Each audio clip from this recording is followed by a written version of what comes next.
All right, everyone. How are you? Welcome to this week's episode of our podcast. It's called Is Breakfast Included? Thanks for tuning in. On the show this week, I talk with my friend Greg Marra. Greg Marra is the owner of Marra Custom Guitars. He's also guitar tech. He does demo videos. He's sponsored by several companies. We get into all that, how he started Marra Custom, and how we met. We also get into a lot of nerd talk, so I hope you're ready for that. It was a lot of fun. Let's check it out. All right, man, tell everyone who you are. Hey, everybody, this is Greg Marra, guitar player, guitar builder, guitar tech. Everything that's guitar is pretty much what I'm about. Right on. Where are you from originally, Greg? I grew up in Pittsburgh. Pittsburgh. Okay, cool. Yeah. Anyway, I met you. You were guitar teching for Billy Morrison of Billy Idol. Where you're from Pittsburgh, man. Yeah. You obviously play guitar. I've checked out your bio, man. You've got a lot of you've had a lot of cool gigs. You've been endorsed by a lot of cool companies. When did you start playing guitar? Well, let's see. I'm 52, and I think I got like a little toy maybe for Christmas. You know, I was age 3 or 4, but my mom played ukulele. So when she would bring it out, I would always play on that. So I don't know. I think I probably always was plinking around on it, you know, pretty much. Yeah. Yeah. I guess I take it you played in bands as a teenager and growing up. Yeah. I was definitely like one of those guys that, you know, I wasn't social really in that way in high school. I was really just me and my guitar. I was so obsessed with it. Yeah. And I mean, that it just never changed. It was just, that was always 99% of what I loved in life. Yeah. You know what I mean? It was like, so, yeah, I always played. My dad and I would always go buy gear, go try to find like cheap gear somewhere, and then try to build it up. See if we could make it cooler. My dad would do all the wiring and stuff. And did he play as well, or no? My dad was a farmer, and he was like he's the guy that would never hire a plumber or electrician. He would just fix it. Yeah, he had no idea what he was doing, but he made it work. And I think I got a lot of that from him. You know? Yeah. So you knew going into it. I mean, him doing all the electrical work. Did he show you how to do that as well? He did. No, you know what it was? It was the wanting to figure it out for himself and not having to ask anybody else. He really never did teach me that. And he also worked on cars, and he would try to show me that, but unless I was interested by that or I needed to fix my car, I didn't care. So I probably wasn't the best student when I was a kid, to be honest with you. Well, you have to have an interest in what you're doing. That's same here, man. Like I didn't have a lot of money growing up. I had guitars, and you know, the one guitar shop in my small town, I always felt like they were going to rip me off. So yeah, I had to, I didn't know anything about soldering. I would tape the wires together if it quit working. Whatever works, you know. I mean, that's the thing. When you're a kid, you just got to make it work. Yeah. And you know, I didn't know how to solder either. I was just like, I think my dad used actually like some sort of solder that wasn't supposed to go on electrical wiring for guitars. Yeah, it was real noisy. He might have just got some lead and dropped it on there or something. Yeah. But yeah, some guys that I've worked for will probably tell you that I still don't know how to solder. Yeah, and then add under pressure. Like I'm the same way. Like if it's during a gig and I'm teching for somebody, I'm not doing solder work, but Steve Stevens' tech, Frank Falbo, has done that. I witnessed him doing it. Like a guitar's going down, Steve's calling out, "Hey, I want that in 2 songs or whatever it is," and Frank's over there soldering in, you know what I mean, connections. I'm like, oh, dude, too much pressure. I know, right? You can't go there. Yeah. I worked with a cat one time that he worked for, and one of these guitar guys, guitar heroes. I was the bass tech on the gig, but he's back there switching out pickups in between songs. Yeah. What are you doing? What are you doing, man? Yeah, that's another level of confidence. I still have to work on that part of it because for me that's like that would be the type of thing I would do the day before the show, and then test it out all day. You know what I mean? The next day, you know what I mean, and then hope it is all working. You know, because I'm definitely OCD in that way too. I don't know if you are or other people. I know there are other techs that are like me where they kind of have to have their little routine. Yeah. And I go through a process of, just so I can keep everything in order and not miss Yeah. any steps, still that Same way. here, man. I double, triple, quadruple, quintuple tech check everything.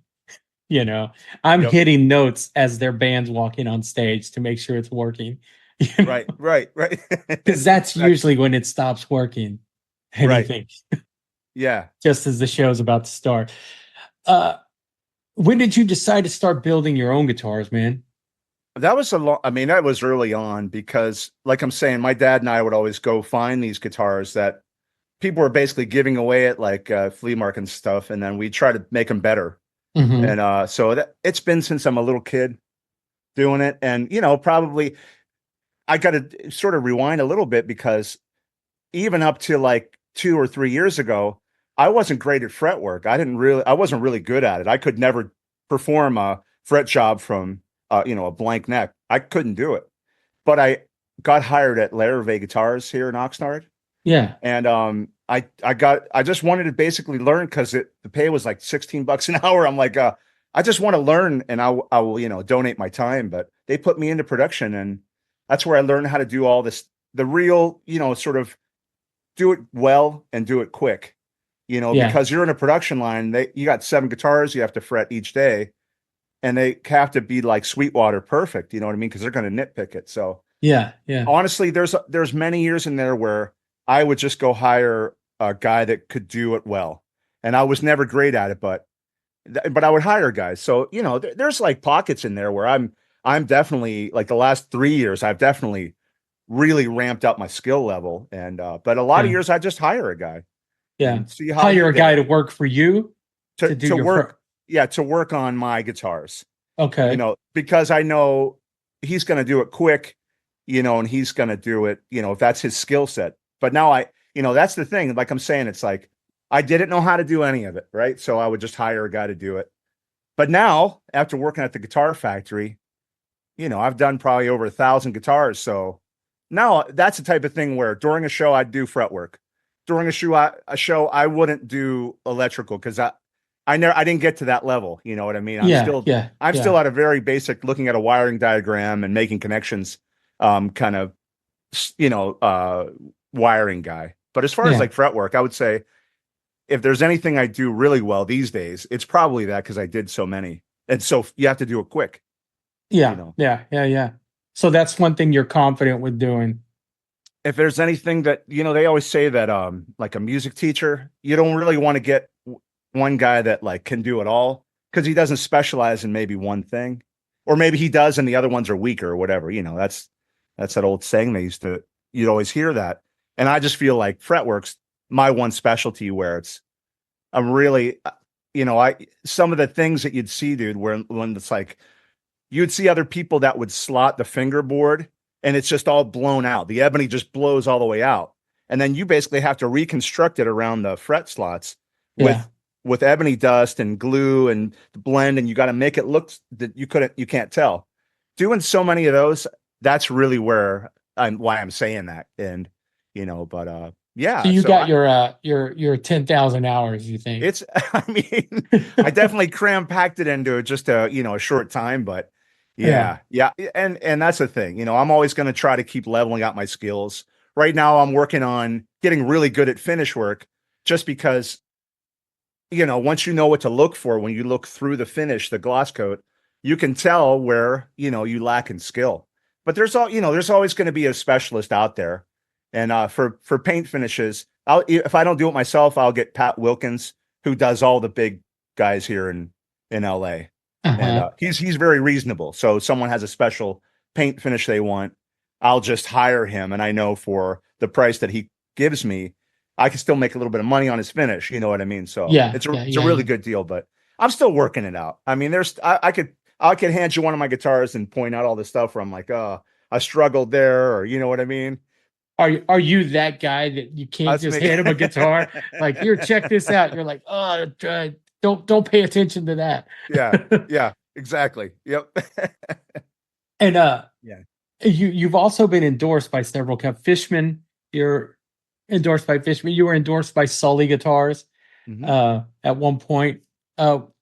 were all those things it's like, did they bleed into your work of when you started Marra Customs? Yeah, definitely. Because at the same time, I just try to keep like I try to imagine something is a goal that I want to go after. And me being able to be like a NAMM demo guy, for some reason, I had it in my head that I wanted to be the guy that was demoing products for companies. And I got to work for a lot of them, like a serious lot of them over the years. Because I also worked for Guitar Guru Network, who would have these high end boutique companies come in. They would drop ship in my house, and I would do like a product video of them Mm-hmm. playing and showing and everything. So that whole like since 2005, I started going to that NAMM show, and I just really just keep building that out because I mean it's always cool to be able to work and see how these big companies do it, and then create products of my own, and I take some of the guesswork out of how you Yeah. would market something at the same time. But I Yeah. would say it's definitely due to me being a part of the NAMM show and music merchants worldwide and trying to partner up with different companies and stuff. Yeah. So by being a demo guy, do you get the gear as it's being developed to get your thoughts on it? Sometimes like, hey, what would you do different, or can we get your feedback before it goes to public? Well, yeah. I mean, in fact, just 2 weeks ago, I went up to San Francisco to Bananas at Large and demoed the amp that Joe Satriani took on the Best of Both Worlds tour. It was the actual amp that they got from Cartage and pulled into the music store to make a demo video. And so the public hasn't been able to play through that amp. And I got to crank it. And it's like moments like that where you're like, yeah, it's pretty rad. It's cool, man. You can't really, you got to let the companies release the videos and stuff. I can't get too excited about it telling people, because you know how it is. You try to share something and someone's not on the same level of excitement and Yeah, it just yeah, kind yeah, of yeah, goes right over their head. You know what I yeah. mean? So, And you're but like, all right. but for you to ask me that question, yeah, I definitely geek out when I get something that's super cool and no one's seen it yet. Yeah. So I come from like I said, I never envisioned me doing this for a living. So a lot of my brain is not built that way. When a new piece of tech comes out, that I can just immediately figure it out. Like Yeah. it takes literally about 2 weeks of staring at it on my desk, Yeah. not even turning it on, just staring Yeah. at it. So when somebody sends you a piece of gear, like hypothetically, let's say someone sent you the Quad Cortex, did you know what to do with it once you first got it? The first time I really played with one was on that Billy Idol gig that I met you because Uh-huh. he had that as his B rig. Okay. So they had all of his tones all, sort of figured out in there and it would go to front of house and it would sound the way they liked it. And Steve Stevens also had one, but that Quad Cortex, I think the thing about most of this gear now that's amazing, and I'm going to sound like an old guy, is like there's YouTube. So if I don't know what to do, someone's going to teach me on real quick. I Yeah, can kind yeah. of watch them navigate through it. But I think a lot of the menus are similar. And if like it's the same thing as going to different DAWs, like Logic's it's going to have the same tools as Pro Tools, just in different places. And I Uh-huh. think I think most companies do that too when they lay out their interface. Yeah, because I look You at know, I look at the Quad Cortex. We use the HX Stomp, and that that interface looks similar to that as the Fractal, you know. yeah, But yeah. I always thought the Fractal, I needed a degree in engineering just to turn it on. Yeah. Yeah. I had the Axe FX 2, I think it was called, and I believe that was like the second or third iteration of it.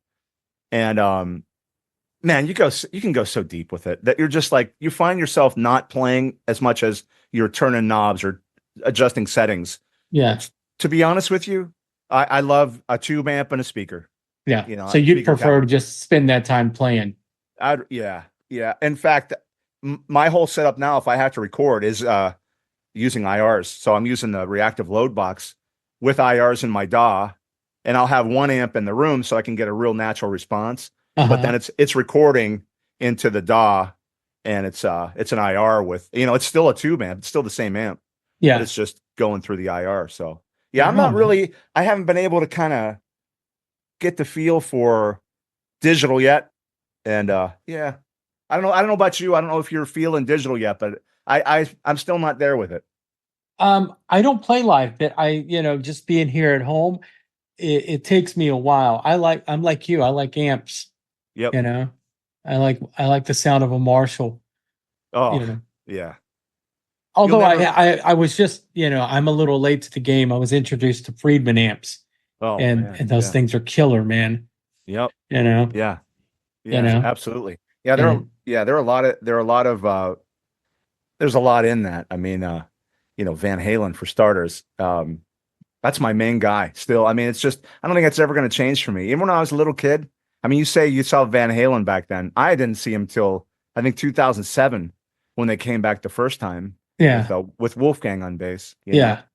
and it was great. I mean, I saw him again and I think it was 2012 but that's later in his career, but gosh, seeing him in his prime. I mean he really was just so good. 5150. I thought that's when 5150, dude. he Yeah. was in his prime, man. He Yep. was he was proving something. And I saw the last show at the Hollywood Bowl, the very last Van Halen show. No kidding. Yeah. Yeah.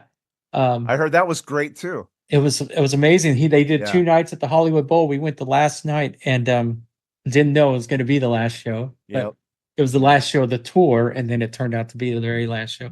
So it was and in all honesty, as much respect and as much admiration as I have for Eddie Van Halen, he wasn't my guy. My guy was Okay. Tony Iommi. Oh, no kidding. So I come from that doom riff school, Heck that, yeah. I mean, you can't deny the greatness of Eddie Van Halen, No doubt. Yeah. is the constant chasing of the tone, never happy with his tone, Yeah. The thing that's amazing, all these, not to make it about Eddie Van Halen, but all these, sort of interviews from back in the 80s, back in the late 70s are now coming out. They're releasing them that these guys did back then for different magazines. And you really hear him, when you hear him talk for like an hour, you hear all of what he did as far as like the way he would string a guitar, the way he would keep a non-locking Floyd, or rather tremolo in tune, just all the different things that he figured out. Yeah. And he didn't have any resources. I mean, he barely had any tools. Yeah. Yeah. Really just a mastermind, super focused. And it's cool. It's like, his playing's inspirational, but then that side of it's super inspirational. Yeah. Of like, he just messed with everything. He never settled for anything. Even to the time he died, he was still working on new developments. Pretty incredible. He was still working on new Wolfgang guitars, and like you said, not to make it about him, but it's hard not to see what a genius he was. Not just his playing, like his playing speaks for itself, but if you to get back to you, I'll talk about Eddie Van Halen for hours, man. Yeah. I have a buddy, Eric Hillman. Do you know Eric Hillman? I know the name. He's a tech as well, but he's a player, but he's an Eddie guy, man. And he'll post on his social media just ripping it up. I love it. I love when he posts his Eddie stuff. Yeah. But once you started building your custom guitars, what was your goal at the time? Did you want to get them in the hands of other players? Was this something you just started making guitars for yourself because you weren't happy with anything else? Or yeah, well, I did build a bunch just to learn how to do that, just to put parts together. Basically, how do you fit a body to a neck and then get all the alignment right, getting the bridge, everything as far as that goes. So I think I built like 10 guitars. I bought all the parts. I sold a bunch of gear to do it because I was like, if I'm going to do this, I have to put hands on, parts, because you can't just have someone tell you how to do it. I feel like you got to go in there and like make mistakes, so, but I did that early on. I built like 10 and I still have them. I still have all those guitars. And then I just wanted to continue to make my designs a little bit different. And I think it was kind of cool early on is I did take a classic design and I flipped it and kind of changed some things with it. Let me grab this real quick because I just want to show you this. All right, yeah. If that's cool. But I took I don't know if you remember the Coronet guitar, kind of looked like this back in the 60s, and I flipped it and kind of made it look like it's kind of moving forward. But this has the 3 Fishman pickups, the Greg Cox set, which is like single coil humbucker P90. Yeah. But just stuff like this where it's like, I don't know if you're familiar with like Billy Gibbons gear at all, but he always has guitars that they don't look like anything else. Yeah. Yeah. Billy Bo and just some of his guitars. I just kind of thought that was cool to have it not look like anything else. And when it's like this, it looks kind of odd. But when it looks like this, it kind of looks like it's moving forward, just stuff like that. But my main thing is like more aesthetics, so I kind of like taking different, sort of ideas, like with the dog hair finish, and, you have to sandblast the pores, and then you fill it in with this silver, and then you have to stain black over that. And then you have to get it to, get it to work. Yeah. And I think more than anything is like it being an art project or something for me to kind of occupy my time when I don't have actual work. I say it like that. If I'm not booked for anything, I want to be able to do something creative and kind of get that out of my system. You know what I mean? So it's more of an art project, and to see how far I can push the aesthetics of the guitar than it is like, trying to create some crazy fancy new design.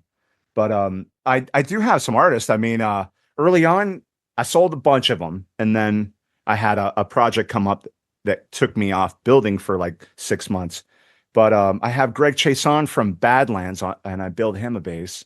Yeah. And for me, Badlands was like my ultimate band. Jakey Lee's like my, just definitely, one of my most favorite of all time guitar players. I met Greg Chason when I was working at the Wampler booth at the NAMM show, who the bass player of, legendary band. I never met him before. And he was running a music store in Arizona, still does. And just kind of kept in touch with him. I got him some pedals from the Wampler booth for their store. And we just kind of kept in touch. And then I asked him if I could build him a bass. And so I built him like a PJ bass, which is like natural wood, which looks like, let's see, this one right here. I don't know if you can see that. Yeah, the blonde. So it's natural ash. And so that's kind of like one of my main guys, but I never wanted to do it from a perspective of like having a bunch of artists that I can just have flash my guitars everywhere, but I'm only giving them free gear. It's like, I don't really have the resources to be giving stuff away, to be honest with you. But I do have Greg as an artist, and I do give him free stuff, and that's pretty much it. But I do have other, I have other folks that just, they'll order custom, body shapes, pick the wood, pick the neck, the profile of the neck, the frets, you name it. They'll pick all the parts, all the components to go into it. And that's kind of where I'm at. And, for right now, I'm happy to do 2 a month. I could do about 2 a month, and then, with, just sort of taking my time. I know there are other guys, other builders out there that'll hire guys to do, like I'm saying, the fretwork or whatever. But at this point, I just want to do it all myself. Yeah. And that's kind of, And so from beginning to end, it's pretty much all me, at this point. But we'll, like I'm saying, with NAMM coming up and, a new year coming up, we'll see how I can level up my marketing to maybe I do 4 a month, it'd be cool. And will you be at NAMM this year? Definitely going to be it. I'm not going to be exhibiting, but I have artists that'll have my guitars, and when they do their demos at any given booth, they'll have my guitar, and we'll try to get as many videos as we can. But yeah, I mean, the prospect of me exhibiting at NAMM is like, I don't know what the minimum is, but for a tiny little booth, I just don't see. I don't think I'm at that level yet. Yeah, I'm basically a private builder. Yeah. And so do you have like you said, Greg's one of your artists. Yeah. But do you have a list of clients that commission stuff from you? Like, hey, I really like this guitar. Can you build me another one? I do. What's cool about it is that they're all guys that also like artwork, and they like to collect things. So I've got lucky to kind of have not a ton of customers, but the ones I have are kind of gold to me because they're regular, it's like, I don't really have to feel like it's a failure, because I can keep building just a few a month. That's enough for me right now, Yeah. And do they give you like full liberty on it, or do they bring you an idea like, I'm kind of thinking this, or do they just say, can you build me something? Well, I have my body styles kind of all picked out. My headstocks are all this, they'd be all the same. So Mhm. what you'd be picking is the wood type. So you could pick, if you want to be natural wood finish, you can pick a highly figured piece of anything that you'd like. So I can do tops, I can, I can do anything. As far as the design goes, um, that's also kind of like anything goes because I've done a Nuno guitar. I'm doing a Phil Collin Destroyer. So pretty much anything that's available in CAD, you can just make it. You know Okay. what I mean? It's like, it's available. You just plug the information into the machine. But, for me, I try to be careful on that because it's more of a tribute. It's more of Yeah. it's a private commission. So if Yeah. someone wants something, it's not like I'm trying to mass market this in a way. It's like James Hetfield having, certain things that look similar to other things, but it's really just a private Okay. commission, a Right private on, man. builder. Yeah. Right on. Yeah. So Uh, you can go crazy with it, but it's definitely up to your budget, and what you want. Yeah. yeah. Yeah. So, w- let me take it back a minute. Yeah. When did you leave Pittsburgh for LA? Well, I moved here in 99. I've been here since 99. And then I moved from Pittsburgh to Philly for 5 years. I moved there. I think I was like 19 or 20 or something like that. I moved out of Pittsburgh. It was like 1990, 1991 or whatever. Moved to Philly for a few years. Then my wife and I came to California. So we've And been here since did then. you always know you were going to do something with guitars? I probably was way too obsessed about it, to be honest with you, because there, like you're saying, that cool chill hang. Yeah. I was definitely East Coast, like Italian, like wiry, like too excited all the time about stuff. Yeah. And I had to learn that. And Yeah. but the thing that was cool about moving to LA was that, as opposed to being in a sort of like a landlocked part of the country, here you're like everybody's here. There's like, you could go down to Baked Potato and you could see somebody that's super famous, amazing player, and you could also meet them and Yeah. Yeah. stand and Yeah. have a beer with them. And that's really what I did. Because, dude, when I first moved out here, I didn't understand how it worked. I didn't know that there is a real tight circle of musicians that are referring their musician friends, so they get referred back. That networking thing. I didn't have it figured out for a few years, and I'm like trying to look in the recycler, which is like a musicians Yeah. classified, Yeah. Yeah. Yeah. and it was just like, it seemed ridiculous. So when I first moved here, it was not cool for a few years, but then I met Steve Pfister, who was a guitar player for Lita Ford back in the You heyday, play with back in Stu Ham as well. he did. Yeah, he sure did. That's who I saw him with years ago. I Yeah, saw him with yeah. Stu Ham. That was my first guy I met, and he helped me so much. He introduced me to so many people that helped me network, getting other people to work with me. You know Yeah. what I Yeah. mean? Yeah. Because it very much is like, you can't call up someone just because you have their phone number. They'll never return your call. And for me, it was like, I want to make sure that if I'm trying to ask some musician to be on my record or work with me in some way, that they also know that the other guy's kind of vouching for me. You know what I Yeah. mean? So Yeah. I Yeah. Yeah. got kind of lucky meeting Steve and Joey Basu, who was a shredder back in the late 80s. Great. He played with Jessica Simpson. He introduced me to so many people. I met Glenn Sobel, who's the drummer of Yeah. Alice Glenn. Cooper. Yeah. And Glenn played on my first record. But the thing that was great about that, I just realized, like, it's by association. So if you're some knucklehead just calling up all these people, it'll never work. It's all Yeah, networking, man, no yeah, matter what. but And what you said about the chill hang, like I didn't I you know, like I you're a cool dude. I walked up to you at stage. Where were we? I left, I forgot where we think. were. Yeah. Somewhere in Oh Arkansas. yeah, in Arkansas. Yeah. Oh, that's Just right. started Yeah. talking to you and I thought, man, and you had a very cool vibe, that's why I started talking to you and here we are. Yeah. Yeah. Heck yeah. Totally.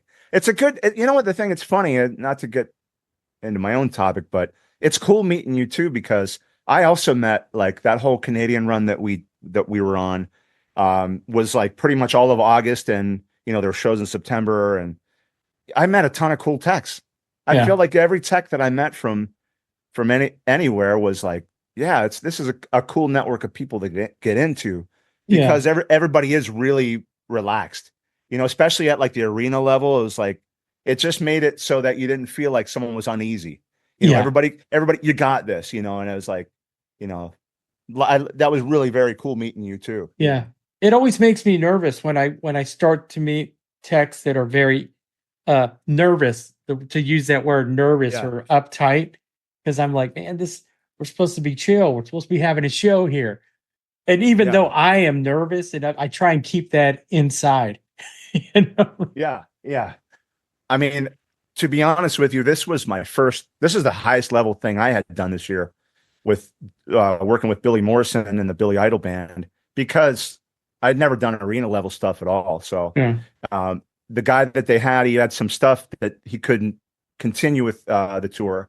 And I jumped in, and it was like, I didn't even know what was in the boat. I had no idea what his gear was. I didn't know anything. And so for the first time, I'm cracking open his amp rack and cracking open his effects rack. And I'm going, how do I hook this up? I have to, like, it's 1 o'clock. You know what I mean? It's like, no one's here to tell me. I'm looking around like there's nobody to tell me to hook this shit up. Yeah. So luckily the cool thing was that first day they did have a sound check, because I think my guy was like, I better make sure my shit works. But the thing, I had people jumping in though, but I didn't ask, but that was the most nervous I think I've ever been. But as you know, when stuff goes wrong, if you can prepare for it, it's not so bad. But I didn't even know where the landmines were. I had no idea what was going to go wrong. Yeah. So I've done those gigs. Yeah. You're filling in for someone, and you go in, you're like, and then no one else on the crew knows anything about their gear. So you're and me, like when I started doing this, I was new to it all. I was extremely green, but I became that guy that was a one-off guy. People would call me and like, hey, my guy can't get into Canada. Can you fly up and do this show? And I would just say, yeah. And then I'd show up in those situations like, where does this, what are we doing here? What was your experience prior to doing it for the first time and just kind of being thrown in the water? What do you mean? Like as far as like you play guitar, like I did play guitar. I had an idea of signal flow. I knew how to get from point A to point B to point C. And I think that was my strong point. I was always very neurotic about my own gear. And I didn't like a bunch of cables everywhere. Everything was always very streamlined with what I did. So I felt confident that whenever I started doing it, I knew, okay, I'm going to be tidy at least. Right. And that was a big strong point, because the guy I came in was like, wow, everything's so neat and you got it right. And it was a very straightforward gig. Now, my second big gig, I showed up and the tour manager met me in the hotel lobby and gave me a duffel bag. And he said, here's his pedals. Oh, and they were just all in a duffel bag. And he had written down like how the signal flow went. And I told him, I said, hey, if you don't mind, I'm going to run to Home Depot and I'm going to build him a pedal board. For this. And the guy showed up the next day for the show. He looked down, he looked over at me, and he's like, gave me the thumbs up. And I'll go ahead and tell you, it's for a band called NERD. Okay. Pharrell Williams had this rock band, NERD, and I worked for them for about a year after that. But the guy I looked after, Rayfield Holloman, was like super stoked that I'd done this pedal board. But after a few shows, after the few weekends that we did, I was flying home from Toronto, and Pharrell was on my flight. And he was walking through the airport, and I was just trying to keep my like, hey, don't go, oh, hey, I just work for you. But he came up to me and he shook my hand. He goes, hey, thanks for coming out. He goes, I'm going to tell you, that's the first time in 2 years that we had guitar from the beginning of the set on. Man. He's like, for the last 2 years, guitar don't work until the second song. Right. Oh my gosh. Yeah. And so, so I mean, I would, like I said, I was still green. I was still like, but that gave me a little bit more confidence. Okay, like you do kind of know what you're doing. Yeah, absolutely. So, yeah. But I don't know if that answered your question, but Oh yeah. no, it does. And the other thing that I noticed this past year was seconds seem like full hours. Like we had a cross a contamination in some of the frequencies, at Yeah. some of our festivals. And there was nothing you could do. You're standing there waiting for them to find new frequencies during a song. Yeah. And I'm just standing there like looking over at my guy, like, sorry, man. I mean, he's still working. I'm running back and forth to the monitor guy. And it's like, but that's like you're saying, that's the time that you just kind of stand there and just take a deep breath and just kind Yeah. of let your guy know that, hey, look, I got it under control. I got this. Yeah. Yeah. Just act like you're playing. Just keep playing. It's going to Right. come back on. Yeah. Yeah. Yeah. I've had bad shows where you're in an arena and it seems like hours, but it's really only 45 seconds. Right. Right. But you've got every eye on you, including your guy, Right. Mm-hmm. I call them gremlins. That's what I call them, gremlins. Because it was working right. It was working right before the show. Sorry, man. Seriously. Well, and then it's always that question. When did you change the battery last?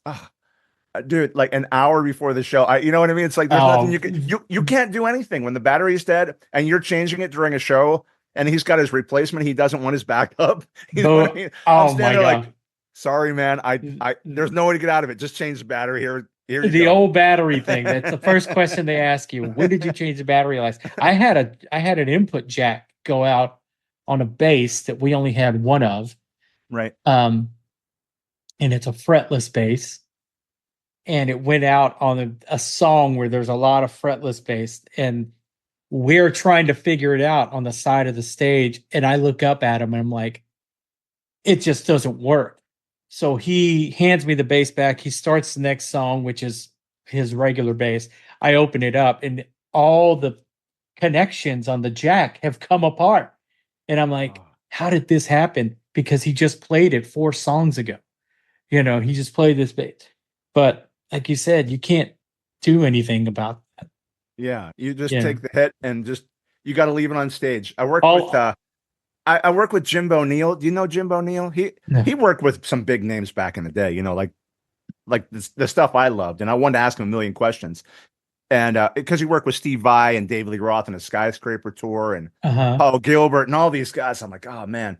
But he said to me one day, he's like, hey, man, look, just leave it on the stage. Just let it go. Don't think about it again. Yeah. Whatever happens up here, let it go into the clouds. And it helped me a lot. Even at age 52, even when you're like trying to obsess about it being perfect, shit's going to happen. And it did, you just got to. I always tell my guy, like, listen, it's not going to happen again. I'm aware of that problem that's never happened, but it's not going to happen again.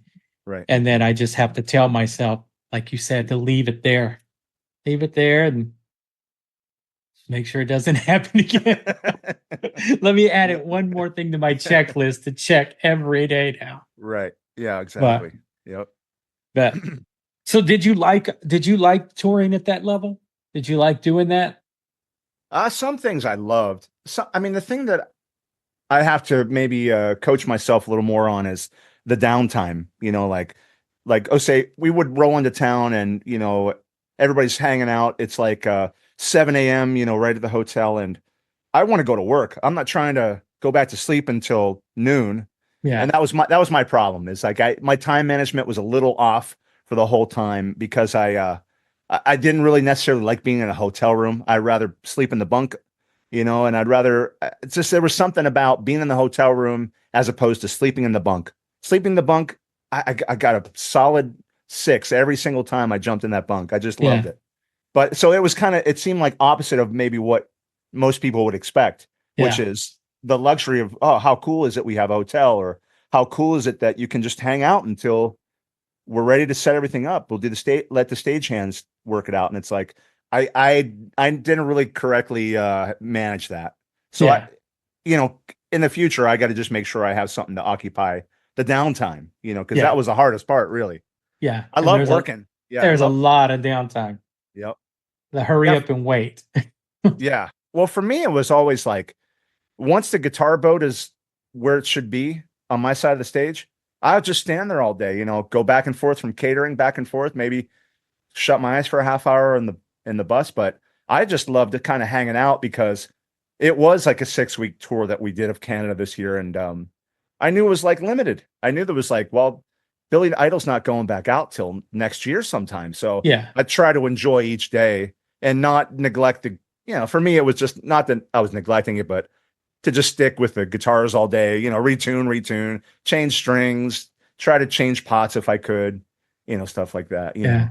But yeah, I'll have to in the future kind of maybe have a second hobby or something Right on, that man. that I can do. I don't know what that is yet, but I'm Yeah. gonna figure out something. I'm like you. I like hanging out at the gig. I do. I enjoy Yeah. it. But what are your plans for is it Marra Custom Guitars or Greg Yep. Marra Custom? Oh, it's like whatever anybody wants to Call it.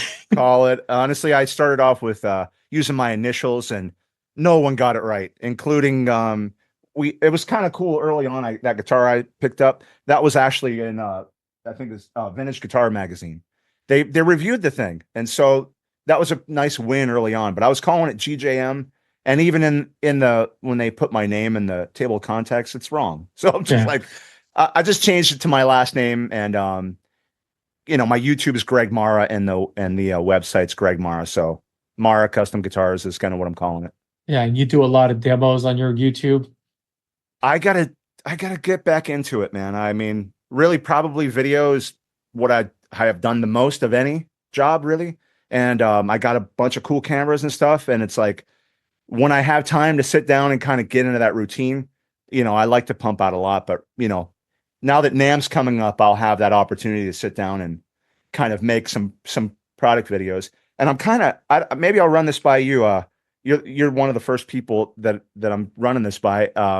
I have this idea, as opposed to having like a demo video, I thought maybe it'd be kind of cool if I had this jam that I'm sitting there playing my guitars, and I got a little electronic drum kit. Maybe I'm playing that, and at the same time in another track I'm playing the bass. And so it's like me playing all the stuff, but it's really just like a jam. And then at the very end, I could maybe show a little bit about the guitar or whatever quickly. But I don't know about you, but there's nothing that makes me not want to watch a product video more than seeing someone sit there and tell you about the bridge and the saddles and the set screws. And it's like, dude, I don't want to see the unboxing. Just show it to me. No, yeah. Like I don't need to see what you get, what case candy you have with it. I just want to see the product. Yeah. So I'm trying to get to a point where what is next? What is the next evolution of what people will actually sit and want to watch? So I'm trying to figure out, because I only have until NAMM. Of course, it'd be cool to get some sales before Christmas and stuff. But so I'm kind of formulating this idea, and I'm thinking that's where maybe that would be something cool. Maybe I'll test a few of them and see what happens. Yeah. But yeah. When we end this, stay on. I'll talk to you about that. Okay, cool. Yeah.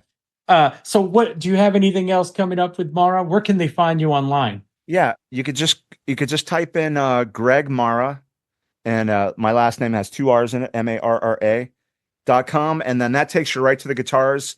It's an example of all the guitars that I've ever built, what I have in stock, a bunch of cool artist shots, and and then my YouTube channel is Greg Marra TV. Right on, man. Yep. Well, brother, I appreciate you taking the time to do this. It's called Is Breakfast Included? If we were having breakfast, which I think we will soon, what would you have? Oh, right on. Let's see. We got a good spot here, and they have eggs Benedict. Put the little avocado slice in there, slice of tomato, little paprika on top. It's great. Hollandaise sauce. What's it called? What's the place called? It's called Eggs and Things. Eggs and Things. Yeah. What's your jam? What's your dude? I'm a pancake guy. Yeah. I call I always say I'm a connoisseur of pancakes. Right on. Yeah.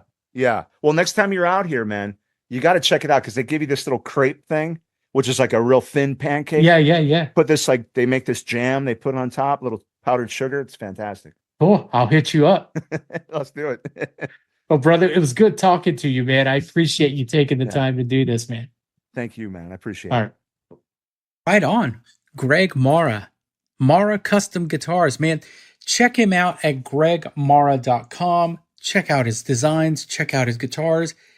And man, if you want a really quality guitar, I've played one. They're really cool guitars. You can also find him on Instagram at Marra, MARRA _ custom _ guitars. Go out, support him, man. Support him. That's what it's all about. And while you're online checking out Greg's stuff, man, support us. Go to isbreakfast.com. Check out our YouTube channel. Like, subscribe, leave us a badass comment. Rate and review our show on Apple Podcast. And, I mean, you've made it that far, right? Pick up a shirt. Buy a shirt. If you got any ideas for a new design, send them to us. We're always open to reject your ideas. All right, guys, I'm done. Have a great day. We'll talk to you next week.